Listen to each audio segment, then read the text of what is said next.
this place, historic Moton Field, would not be here.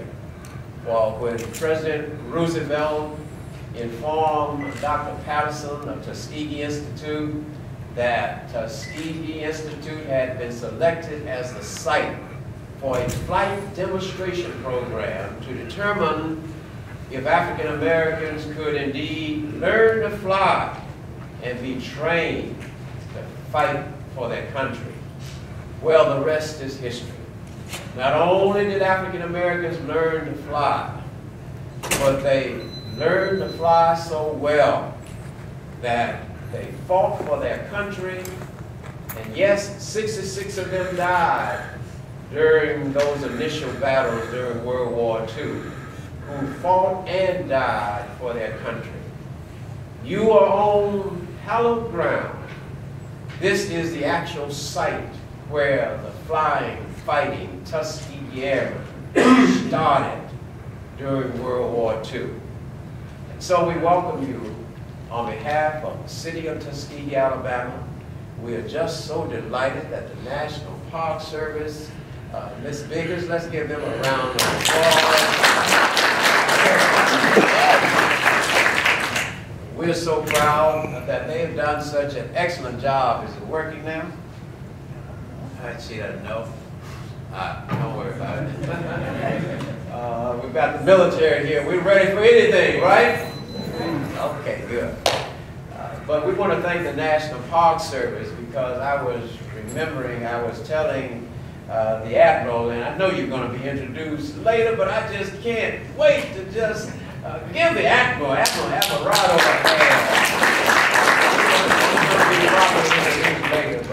I was just telling her about flying here at Moton Field, how Chief Anderson taught me to fly. He said, you can't be mayor of Tuskegee, Alabama and not fly. And so you've got 30 days to get ready. And, so sure enough, we broke the ground, cut the ribbon in 1974 on this historic place here called Moton Field. And since that time, the National Park Service has done an outstanding job. In 1974, Chief C. Alfred Anderson, who is known as the father of African American aviation, who was the first civilian instructor for the Tuskegee Airmen, said, Mr. Mayor, you know, we got to make this place a National Historic Site so that the Tuskegee Airmen and their work and their courage and their valor, that this all will be remembered forever. And so this dream started back in 1974 when we built this airport. We started talking with President Foster, who was president of Tuskegee University at that time, about this concept. And then when Dr. Payton came in 1981, we sat and talked with him, and we worked together to get this application into the federal government. We got the congressional support. And so Tuskegee Airmen National Park Site became an historic site. And this is going to be, hopefully, not only, Jim, not only a great tourist attraction for Tuskegee but for Alabama and the entire southeastern part of the United States and the nation in general. Let's give the Park Service another round of applause. We're delighted this morning to have, and I just got to thank our staff who's done such a great job in coordinating this meeting. I mean, we couldn't have done it. Mr. Jim Hopper, our interim city manager, let's give him a hand. All the people who worked so hard to make this happen. But I am not alone, for I am honored to have with us this morning our team, our legislative and policy team, our Mayor Pro Tem, the Honorable Tony Haygood. Please stand up, Mr. Pro Tem. He is here.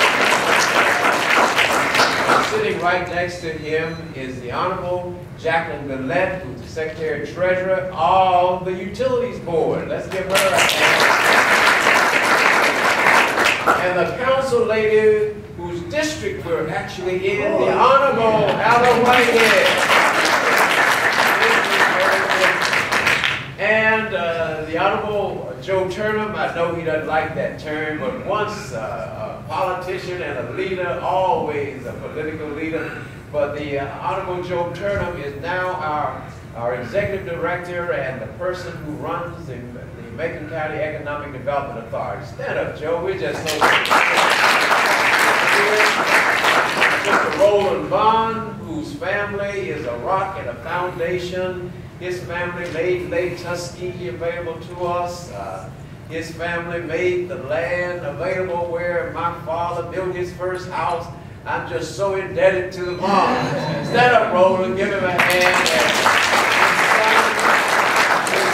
His son, Bo, was wounded in battle, but thank God he survived it. And representing the bank, Liberty Bank, we're happy to have you out here, the money people. Get up and introduce yourself. Roger yourself. All right, Roger. Okay. Now, here too, Helena Johnson. oh, yes, the bank. Come on over here with us. Don't separate the money. Give her a hand. Move down, let us join you there. Jim, any other local dignitaries we have to introduce? Well, we have this Eric Bernard. Yeah, we did. Part of the coordination. Miss Diane White, let's give her a hand. Our community development. Okay, I think we're square. Okay, good. Well, this has been a joint effort, and I can tell you, the other day, Council Lady Whitehead and I had a chance to go up to and see the medical services that were being provided at our alma mater, Tuskegee. It will always be Tuskegee Institute High School as far as I'm concerned, but it is a middle school. But it was so great to see where we took chemistry in Mrs. Jeffrey's lab, and now they were laid out there. The dental work was being done, and to go to the library, and the glasses and eyes were being checked, and to see a line of people just waiting to be served. Well, enough served, enough said. Let me take this opportunity to say how blessed Alabama is to have Jim Barrett serve as the director of ADECA. Why? Because he has been a mayor. And once a mayor, you're prepared to do anything in the world, even become president of the United States of America. He's up to it. He served as the mayor of Prattville with great distinction, positive leadership. I mean, Prattville used to be a nice, quiet, sleepy town. It is still that, a bedroom community, but it is economically booming. Jim Barrett laid the foundation for that economic growth and development. And now, as director of ADECA, we are all very proud and pleased to have him because we have a friend in the house. ADECA, you know how important it is to our state. That's where the money is. And we're so happy to know someone who has his hand. Give him a hand. Give him a hand.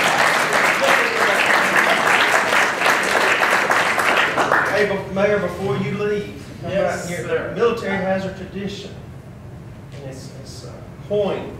So I have a coin today that I'm going to present to you, but the history of this is, or I don't know if it's the history, but the next time we meet in a bar. Okay, well, we can do that this afternoon. Next time we meet in a bar, if I ask you if you got your coin, if you don't have my coin, you owe me a drink. You owe me a drink. Well, I would do that. Before he goes further about owing a drink, I was in Washington, and the director of the EDA, Curtis McClint, was director of EDA. He said, "Wait a minute, Mr. Mayor, I'll talk to you, but first let me get a drink." I said, "I'll go and get your drink." And I went and got him a drink, and do you know he gave us $900,000. That's how we beat the complex. I'll take that Well, then I have big shoes to fill.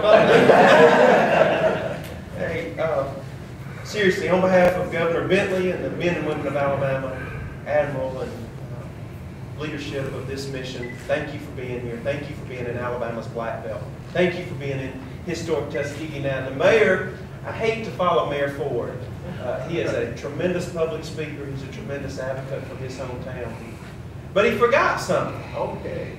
He talked about the airmen, and that's very historic. But most of you have probably shaken a leg to Brick House. And you know that Lionel Richie and the Commodores grew up. They drank the water, they breathed the air, they ate the food, they walked the streets of Tuskegee, Alabama. So the next time you have your significant other out there and you're thinking about Brick House, you think about that this very white soul told you that came from Tuskegee, Alabama. And that's a tremendous part of our history. We have a tremendous history here in this part of our state. I do want to thank you for being here, for helping these folks. We talk about 600 visits a day, and that really equates to 18,000 doctor visits. 18,000 doctor visits. 18,000 times that you've touched a life or that you've changed a life. At our last mission, our last medical mission, we had IRT 2 years ago. We had an older guy, had a granddaughter call me from, I think she lived in Maryland. Her grandfather lived in West Alabama. He had not seen an eye doctor for a long time. He was 80, I believe 82, 83 years old, Bill will tell me. But he had glaucoma, he had all kinds of issues. We were able to get him to UAB from that eye doctor at that medical visit in Demopolis, Alabama, Marengo County, and the man can see now. And the granddaughter called and was so excited because there was nobody here, family members taking care of her grandfather. And that's a life change, and that means so much to these folks. I want to introduce our team, the ADECA team. And you know, when I start introducing, Bill Meadows runs for the hills, but Colonel Bill Meadows, retired United States Army, has, well, he's standing back there. There he is. He is my military guy. If I have to talk military, I call Colonel Meadows. So Bill is back there. Let's give him a round. Lee Fornes from our Community and Economic Development Division, Brenda Jones and Jimmy Lester. Y'all stand up so these folks can see. These are our And as the mayor said, this would not be possible without a lot of help. Christine Biggers from the National Park Service. And the mayor mentioned Erica and Diane and Jim Harper from the City of Tuskegee. This would not, this morning, being here at the Tuskegee Airmen Museum would not happen without these folks from Tuskegee, and we certainly appreciate that. I have the pleasure of introducing the mission commander, Captain Gurman, and he's a doctor, he's done a whole bunch of things, but I think the most important thing to remember today, or to think about today, is that he's a dad. And we were planning this, and someone's in the room said, "Are we actually going to do that on Saturday before Father's Day?" And a voice in the crowd said, "Well, you know, those guys are going to be serving patients on the Saturday before Father's Day. And some of them will be fathers, and some of them might want to be with their dad. And then on tomorrow, Sunday, they'll be seeing patients on Father's Day. Some of them are dads, some of them might want to be with their children, some of them might want to be with their dad, but they're going to be seeing patients. So I believe we can take a little time out of our Saturday to go down there and visit with those military folks who are giving back to our citizens. So we're excited. I'm sorry, General Spigner, I need to introduce General Spigner, our Assistant Adjutant General. Stand up so they can see you.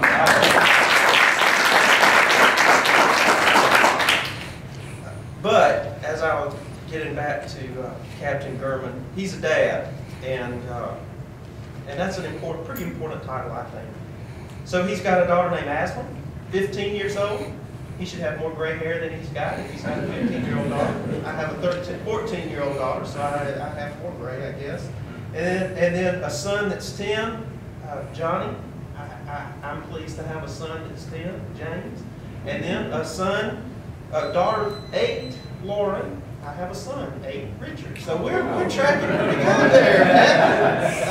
We're tracking pretty damn good. So I would like to introduce you. Come up, and I would like to also give you a point and thank you on behalf of the citizens of Alabama and our governor. Thank you for being with us. Thank you very much.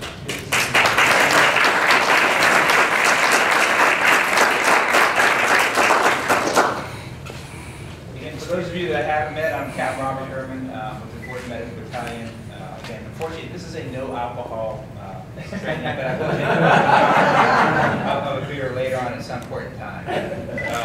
Again, I'm not Mayor Ford. He's effusive, he speaks well, but for those of you, anybody know why this is called Black Belt, East Black Belt? Rich soil. Exactly. Mayor Ford, one of me. It relates to the soil and the cotton and the growing and everything here. So we learn something every day. Again, I don't stand up here alone. We have a team of 138 military members. I cannot do this without each and every one of them. We have our site OICs who, they're the boots on the ground, they're running the show. We've got representatives from EMF Dallas, 4th Medical Battalion, the Air Force, the Army. We pull together as a team. So although I'm up here as a single voice, I speak for them and all the hard work that they do. There are individuals behind the scenes who don't get the recognition that they deserve. I'd like to touch on them at the conclusion of this. I'm going to keep my remarks very brief, but I'd like to introduce our distinguished guests of today. Our Brigadier General Spanier with the Army Alabama National Guard.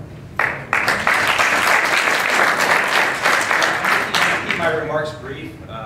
Each of our DBs has a bio that is several pages long. I'd be glad to discuss those later on, but in the interest of time, I don't want to get into those. Rear Admiral Christina Alvarado from Navy Medicine East. Colonel Holmquist from New Orleans with the 4th Marine Logistics Group. Shirley is the commanding officer of Expeditionary Medical Facility Dallas, or EMF Dallas 1. Bowers, who is the executive officer of the 4th Dental Battalion. Lieutenant Commander Noble is the instructor with the 4th Medical Battalion. Finally, Captain Medina with the 4th Medical Battalion as well, executive officer. Important, Sergeant Major Smith, he is the Command Sergeant Major of the 4th Marine Logistics Group. Representation from each of those commands here, and we have all worked together efficiently to complete the mission. From the military side, it's been great working together. If we have to deploy tomorrow on a humanitarian mission, I feel very comfortable that we can complete our military mission. From a patient point of view, as Jim Byers told you, we've seen about 2,263 patients to date, and our numbers have increased on a daily basis. I think this is representative of the hard work that the communities have put in on the front end. My experience and what I briefed our troops is that we were going to start very slow, and then our numbers would increase as we got on. We actually found the reverse, and that we were busy from day one. And I think that that's an example, and I commend the communities for the hard work that they did on the front end. So again, we appreciate everything that you did. I would again not be standing up here without Chief Ray. He's with 4th Medical Battalion. Bill Meadows, so they've kept me on the straight and narrow, making sure that I need to be where I'm supposed to be. So again, I really appreciate everything you guys have done. Mayor Ford, we can call you back up here for a second. All right, let's go. So this is my 3rd IRT that I've been on, and this is the one that's been the most successful. Again, I think this is a representation of Jim Harper. Yes, city manager. Right, so Jim made my job easy. I mean, he just sent us everything, we just had to work through it. So your staff from top to the bottom has been superb. So I would just like to thank you for everything. It's not a cake. Well, that's what it is. Very carefully. Oh, yeah. Outstanding, outstanding.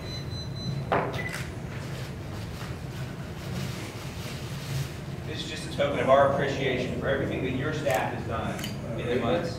So this is for Mayor Johnny Ford in recognition of all the hard work that East Black Oak did from the commands that are represented here. And thank you very much. Thank you.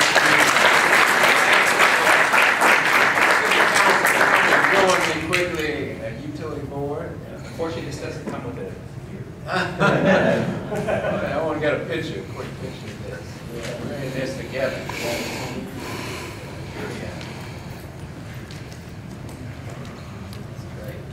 And our city manager, oh, there he is. All right. Great. And this is our team. Erica, where's Erica?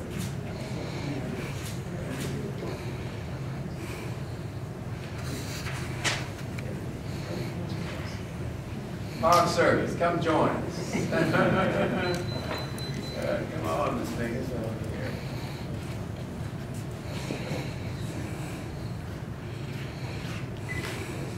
Could have done this without great teamwork. Teamwork. That was Booker T. Washington. Teamwork.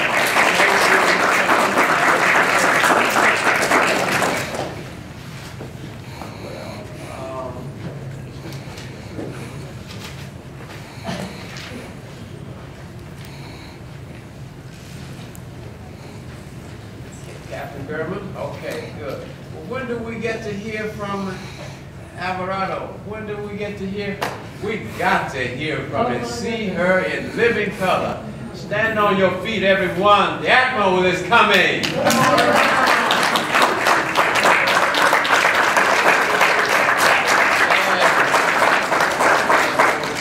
That is awesome. You may be seated. Well, on behalf of the Surgeon General of the United States, Admiral Nathan, I just want to tell you what an honor it is for all of our multi-service team to be here in the Army, the Navy, Marine Corps. Couldn't do it without our joint sister forces. We have about 138 folks, boots on the ground, providing care in 3 communities throughout the state, and we're just pleased. I know that you, Mr. Mayor, think that we're providing you so much, and I'm so glad that you feel that way, but you are also providing so much to us. This is a training opportunity for our folks, and it's an opportunity for us to give back humanitarian services to the people, to our fellow Americans. Yes. And many times we're serving abroad, we're serving down humanitarian missions in Haiti, Japan, we responded, but this is a great opportunity to be able to serve the citizens of the United States. So thank you, sir. Thank you for your warm hospitality. Thank you. Now, you know, none of this would not have really worked as well as it did if we did not have an excellent site. We looked at the university, we looked at downtown Tuskegee Public, but we finally all agreed with Jim that Tuskegee Institute Middle School. So Mrs. Wright, the principal, where are you? She just came. Come on around, give her a hand.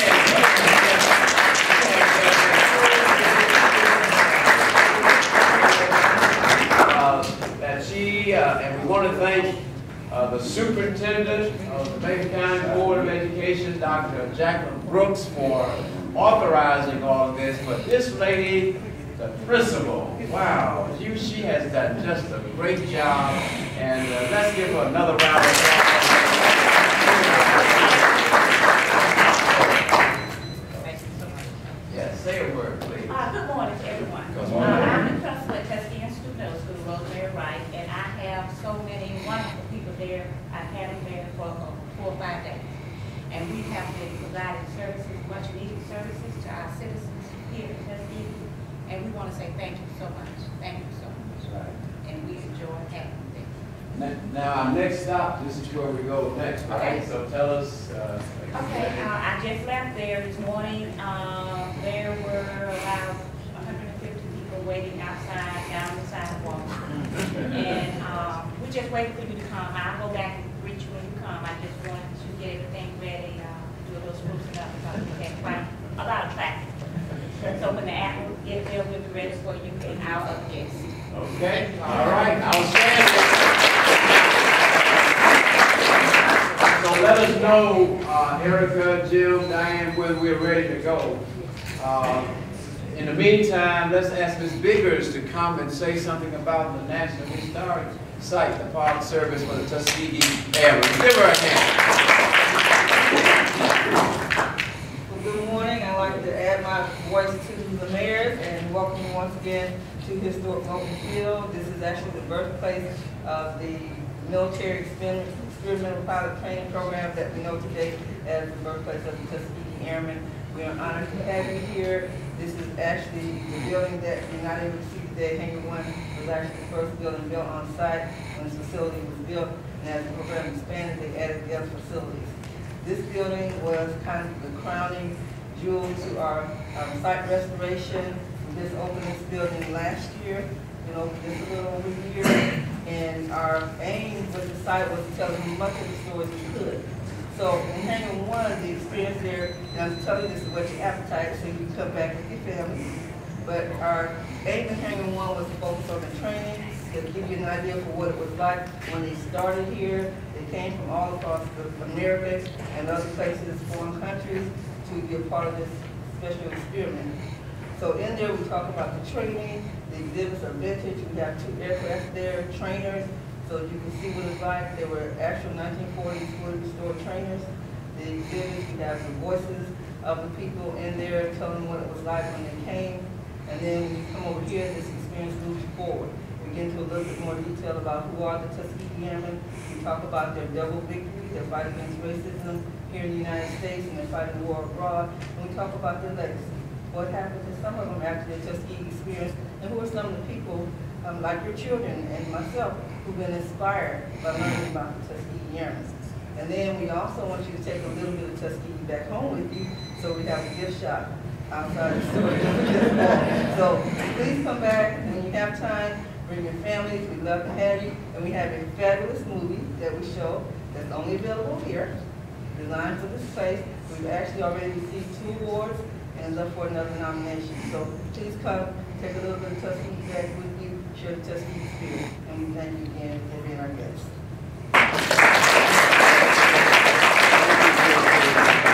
Bill Meadows. Yes, sir. Okay, come on, make it. Yes, sir. Okay. We're gonna do some pictures. We're gonna go out the back doors here, 2 back doors. By the way, if you need to use the restroom before you leave here, the ladies' restroom is on the far right-hand side, men's on the far left-hand side. First thing we're gonna do is a picture. We're gonna do about 4 of them. We're gonna take all the civilians in here. We're going out, and we're gonna make a picture of just all the civilians, because we may use this for something else. And then we're gonna, since they're in place, we're gonna balance it with General Stagner, Admiral, and I don't know how many bird colonels or captains we have here, but we'll balance it out with some uniforms, and then after we get that picture made, we'll do all the uniforms by themselves, and after that, we'll get the mayor, Jim Byer, and anyone else that y'all select to put in the picture. We use that picture. Good to go? Civilians, go outside.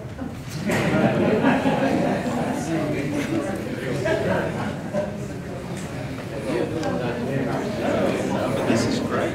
It's my first time Okay. since it's open. All right. And my children have been here.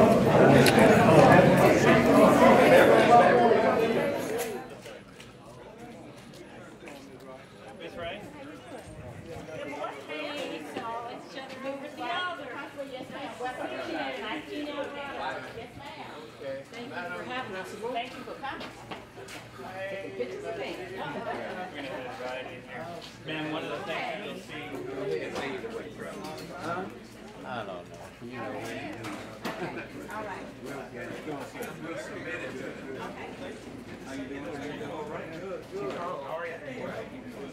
Well, again, next turn, a little bit. Lieutenant Commander Rick Kaufman, and I'm going to be leading everybody on a tour. Admiral Alvarado, thank you for joining us here. One of the things that I'd like everybody to see is that the community here in Tuskegee is a phenomenal community. I didn't know a community like this existed quite like this because I've been in several different places, but this is just such a great community. We've got volunteers from the college. We've got volunteers from retired nurses. Yes. Our school staff has been phenomenal. We've got people from churches and everybody that just really wants to be here. The community itself comes out and really wants to take part in what they don't have access to. So, Mr. Byard, thank you very much for allowing us to join the community here. And Admiral, thank you. The process that we've set up here in this particular site is where we bring the patients in. We don't actually let them come into the building too terribly early, but they've been here, I think as early as 5:30 this morning.